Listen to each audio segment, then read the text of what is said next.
இன்னைக்கு கேரளால கம்யூனிஸ்ட் அரசு விஜயன் அவர்கள் ஐயப்ப மாநாடு கேரளால நடத்தினார். இதுல கொடுப்பது என்ன தெரியுங்களா? பேய் பேரு கேட்டா பிசாசு வந்துச்சுன்னு அந்த மாநாட்டுக்கு சிறப்பு விருந்தினர் யாருன்னா தமிழ்நாட்டினுடைய முதலமைச்சர் மு க ஸ்டாலின். குடும்ப பாருங்க, கேரளாவிலே நடத்தப்படக்கூடிய ஐயப்ப மாநாட்டுக்கு சிறப்பு விருந்தினர் தமிழ்நாட்டினுடைய முதலமைச்சர் திரு மு க ஸ்டாலின் அவர்களை கூப்பிட்டிருக்கிறார். கேரள அரசு அதிகாரப்பூர்வமா. ஆனா இவருக்கு தெரியும், உங்களுக்கு வேற இடத்துல போய் என்ன பேசுவாருன்னு தெரியும். பீகார்ல போய் ராகுல் காந்தி அவர் யாத்திரால என் அருமை பிரதர் திரு ராஜீவ் காந்தி அவர்களே ராகுல் காந்தியை பார்த்து சொல்லி பெரிய பிரச்சனை ஆகி, அதனால நான் கேரளாக்கு போக மாட்டேன்னு பிடிஆர் அவர்களையும் நம்முடைய இந்து அறநிலைத்துறை அமைச்சர் அனுப்பி வச்சிருக்கிறார்.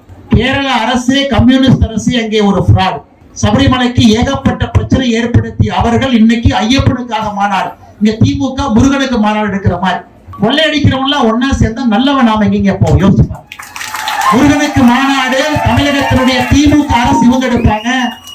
ஐயப்பனுக்கு மாநாடு கேரளால கம்யூனிஸ்ட் அரசு எடுத்தா அப்ப இந்து முன்னணிக்கு தமிழ்நாட்டில் என்ன வேலைங்க? இந்து முன்னணி அவர்கள் எதற்காக முருக பக்தர்கள் மாநாடு நடத்த